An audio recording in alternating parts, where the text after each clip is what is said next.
Ritinha, nem tudo o que você vê é real. Estranho, né? Pois o nosso cérebro, às vezes, por um curtíssimo espaço de tempo, brinca conosco e nos engana. Então, nós vamos entender direito essa história com quem não está aqui para brincadeira, o neurologista Renato Anguinar. Boa noite, Renato, obrigado por ter vindo. Tudo bem? Tudo bem? Ótimo. Nossa, temos aqui, até posso virar para que as pessoas possam ver que de fato é um cérebro dentro de um crânio? Olha aí, olha que coisa.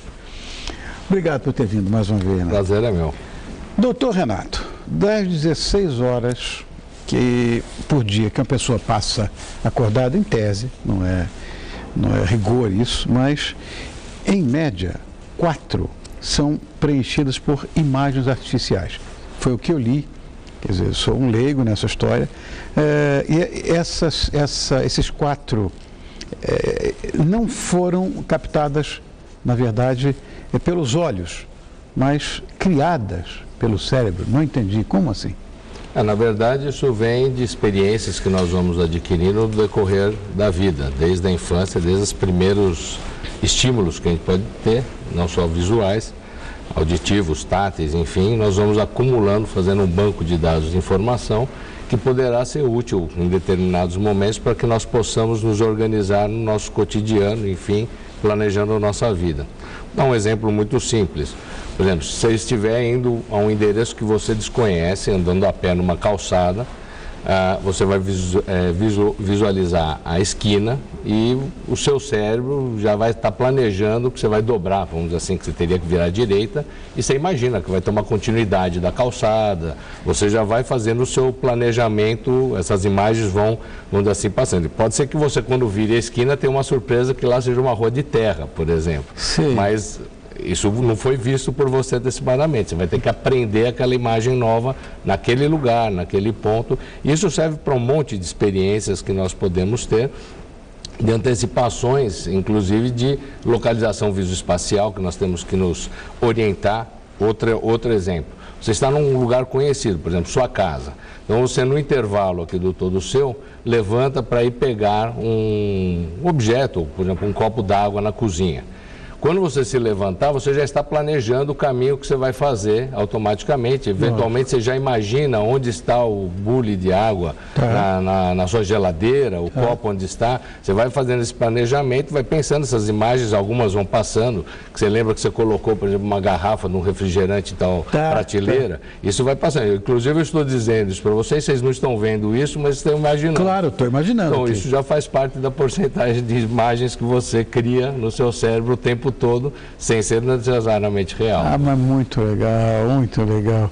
Agora, o ser humano consegue perceber tudo que está à sua volta? Não, nós temos várias situações em que isso fica muito fácil nós temos essa consciência. Por exemplo, quando um ilusionista, um mágico, está fazendo um truque, maravilha, tá certo? Então, o que acontece? O seu cérebro não capta como ele fez, o truque. Só se ele contar depois, pela rapidez que ele fez, ele ilude, e o cérebro ele é iludido. E quando nós estamos dispostos a nos divertir com isso, nós aceitamos essa ilusão e acreditamos que aquilo aconteceu. Existem outras situações muito fáceis também de perceber no dia a dia. Quem tem gato sabe, por exemplo, que mora perto de lugares que têm ruídos com uma certa frequência, por exemplo, perto de um aeroporto que passa um avião. Num determinado momento, o gato começa a correr pela casa loucamente, e aí passam uns 30 segundos, 1 minuto, passa o avião. Ele escutou sons, ultrassons ou infrassons, no caso ultrassons, que o ouvido humano não é capaz de detectar, e ele escutou muito, o espectro de muitos animais é muito maior para sons do que para nós, os humanos. Então, ele já teve a reação antecipadamente, muito antes do que nós, e o nosso cérebro está lá, está naquele ambiente, e nós não percebemos não só o nosso cérebro, como nossos sensores, nossos órgãos sensitivos. Outra situação também muito fácil, apesar de tenebrosa, terrível, assim, no sentido histórico da coisa, por exemplo, numa explosão de uma bomba atômica, por exemplo, no caso de Hiroshima, a bomba explode mais ou menos a 100 metros, começa a ser detonada a 100 metros do solo. A primeira onda de importância que lesa o ser humano são os raios gama. Quem estiver no ponto zero, né, no momento, no epicentro da bomba, mais próximo, a cerca de 100 metros, ou seja, da explosão, será desintegrado instantaneamente, sem o cérebro ter tido chance de perceber o que aconteceu. Ou seja, ele nem teve a percepção de ouvir o clarão, barulho, som, calor, nada, simplesmente a pessoa deixa de existir e o cérebro não tomou conta, vamos dizer assim, consciência de que aquilo aconteceu. Então, há limitações humanas e neurológicas, cognitivas, para as nossas percepções. Estranho, eu estava vendo outro dia um documentário, um desses canais a cabo, sobre essa percepção extrasensorial que foi citada aqui de um gato. A história era com um cachorro. Claro que nós sabemos que a audição de um cachorro vai até ultrassom, enfim, que nós humanos não conseguimos perceber. Será que é por isso que certos animais domésticos, tipo o cachorro, o gato, sabem quando os donos vão chegar e ficam na porta esperando?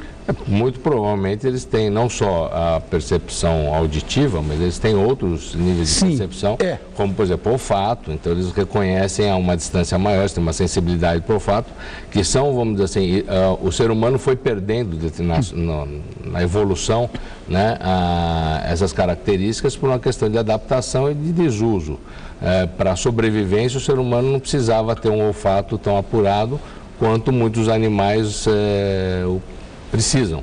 Então, isso ainda os torna, vamos dizer assim, especiais em tem muitas qualidades que o ser humano perdeu no decorrer da evolução, da adaptação evolutiva. Olha o que mandaram para mim. O que enxergamos não é o que está acontecendo, e sim o que vai acontecer no futuro. A informação captada pelos olhos não é processada imediatamente. Ela tem de passar pelo nervo óptico e só depois chega ao cérebro. Nesse espaço de tempo, o cérebro inventa, aspas, não inventa. Como é que é esse mecanismo? Na verdade, eu acho que eu vou usar aqui o cérebro para poder explicar isso. Né? Então, se nós formos pensar que a informação visual chega, né? Aqui estaria o olho, né? Então chega pelo aparelho ocular. Tá certo? Entrou aqui o estímulo. Eu não vou explicar como isso é feito na retina, em cones, bastonetes, como é que esse estímulo chega. Ele vai atingir o nervo óptico, tá certo? Que está aqui. E ele vai transmitir por dentro, isso vem aqui por dentro, o cérebro, até essa região aqui, que é a área visual primária, que é na região occipital, na parte posterior. Eu pensei que fosse na frontal. Não, é aqui que nós começamos a ver. O primeiro contato com a visão na região occipital. Aí a área sensorial secundária é logo próxima, na região temporal e na região occipital também aqui, certo? Que vai decodificar a imagem. Então, por exemplo, vamos supor que tem uma maçã aqui na mesa. Eu estou falando uma maçã, vocês aí em casa já estão imaginando a maçã. Claro. Faz parte da primeira pergunta. Então tem uma maçã na mesa. Eu olhei essa maçã. O estímulo chegou até a região occipital, então eu consegui ver a imagem da forma da maçã, vermelha, enfim. Eu vi isso. O meu cérebro passou a ver. Se passou alguns milissegundos para que o meu cérebro enxergasse. Então, na verdade, não é que nós vemos o futuro, nós vemos o passado. O olho olhou primeiro. Aí demorou milissegundos para que o cérebro decodificasse aquela imagem. Decodificou aquela imagem, aquela forma, na área visual secundária, né, acessória que já está ali do ladinho no lobo temporal. O que acontece? Ela dá significado para aquela maçã. Então eu passo a saber que aquilo é uma maçã e aí eu posso distribuir em relés vários, por exemplo, de experiências, vamos dizer assim, afetivas que eu possa ter com a maçã, ou técnicas, enfim, depende do como eu vou enxergar a maçã. Então, por exemplo, a maçã, para mim, pode ser que eu tenho uma especial predileção por um tipo de maçã, por exemplo, maçã red, que eu posso perceber o cheiro, então vai para a minha área de memória olfatória, isso vai sendo distribuído, eu posso sentir o gosto, perceber, eu estou falando isso para vocês, vocês estão percebendo tudo isso. Lógico. Ou seja, então aquele estímulo visual já se espalhou em várias outras conexões no cérebro e não só o da visão. Uma outra pessoa que é um técnico, por exemplo, em maçã, técnico no sentido, um degustador de maçã que trabalha numa empresa que faz sucos de maçã, ele vai poder ver aquela maçã com qualidades outras, vai saber se é legal, a Fuji, Red, o gosto, a acidez, enfim, só de olhar para aquela maçã. Uma outra pessoa, por exemplo, pode ver aquela maçã e isso remete a pessoa para Branca de Neve, por exemplo. Outra tem uma experiência péssima com a maçã, olha a maçã e tem náusea. Então isso é muito relativo. A imagem, primeiro, ela é vista, enxergada pelo cérebro, o cérebro depois decodifica, ou seja, dá um sentido àquele negócio, então a percepção semântica do significado do que a maçã tem e depois vai dar outros significados, afetivos, técnicos, enfim, isso cada área do cérebro vai ser responsável por uma característica. Agora, o cérebro, na verdade, tem dois tipos de pensamento. Um é que é rapidinho, né? Intuitivo, confia na experiência, na memória e nos sentimentos para tomar decisões. O segundo já é mais devagarzinho, já é lento, analítico, serve como uma espécie de guardião do primeiro. Como é que funciona isso? Isso é uma pergunta bastante interessante e é bastante interessante entender isso. Também é fácil de entender em exemplos. Existe uma região, por exemplo, vou dar um exemplo da raiva ou do medo, que é a amígdala. Fica numa posição do cérebro, não é a amígdala da garganta, tá certo? Então, a gente vai ter uma resposta mais primitiva. Então, por exemplo, eu estou andando numa rua deserta, ouço passos atrás de mim, ou um barulho muito grande, um estrondo nas minhas costas, e eu posso responder com a amígdala imediatamente, saio correndo, meu coração dispara, né? Eu tenho uma reação de fuga, de medo. Aí eu corri, sei lá, uns 30, 50 metros, olho para trás para ver o que está acontecendo e vejo, por exemplo, que um gato estava mexendo em latas, por exemplo, de lixo, alguma coisa do tipo. Aí eu me acalmo, dá a oportunidade para que o lobo frontal avalie a situação. Será que isso aqui é uma situação de medo mesmo? Será que eu tenho que voltar e recolher o lixo lá que o gato derrubou, que era o lixo do meu vizinho, por exemplo? Então eu consigo, depois da primeira reação, que é primitiva, emocional, puramente assim, uma reação de fuga, eu consegui depois racionalizar aquilo e ver que aquilo não tem nenhum perigo para mim, né? Se eu não tivesse o lobo frontal para fazer isso, eu ia continuar correndo sem ter nenhuma percepção do que aquilo poderia ser.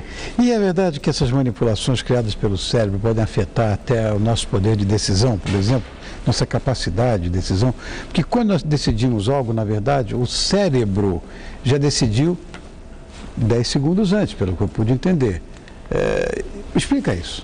Na verdade, assim, isso é óbvio que pode, por exemplo, a gente acabou de ver que o exemplo de fuga ou de raiva, por exemplo, tem uma situação em que eu recebi uma notícia, por exemplo, eu fui bem recebido numa entrevista de emprego, até simpatizei com o entrevistador, aí me liga uma semana depois me dizendo que, olha, eu agradeço a sua vinda, mas o seu emprego foi negado. Aí a primeira reação que eu tenho é de raiva. Poxa, aquele deve ter um apadrinhado lá, tem uma reação. Aí depois eu me acalmo e vejo realmente, olha, no meu currículo falta isso. Então, às vezes a minha decisão, se eu estou na frente de uma pessoa, eu posso ter uma decisão intempestiva, alguma coisa desse tipo. Outra situação que pode ser citada aqui é uma situação em que, por exemplo, eu avalio mal um estímulo. Isso é muito comum em máquinas de jogos, por exemplo, que são às vezes viciadas, tem, por exemplo, então, por exemplo, determinadas cartas saem mais, outras não, às vezes eles podem induzir você, se você não tiver, vamos dizer assim, percepção que aquilo é um jogo e que aquilo é um jogo, entre aspas, não de azar, não de sorte e azar, mas só de azar, né? Então você é induzido ao erro, ele induz você ao erro achando que você está ganhando, de repente, por exemplo, você ganha uma determinada soma e depois perde muito mais numa carta que já está lá marcada para isso acontecer. Querido amigo, muito obrigado por ter vindo. Olha, você ficou aprendendo um pouquinho mais, né, bonitinho? Você também é bonitão, porque o cérebro, de fato, não existe nada mais complexo. Olha, um computador é uma brincadeira de bebê perto da complexidade de um cérebro humano. Quero agradecer muito a sua presença, Dr. Renato Guinar, que é neurologista, que nos explicou exatamente que nem tudo que reluz é ouro e nem tudo que você vê é verdadeiro. Obrigado, querido. Eu que agradeço. Volte mais vezes. Eu que agradeço. Obrigado, obrigado. Bom, depois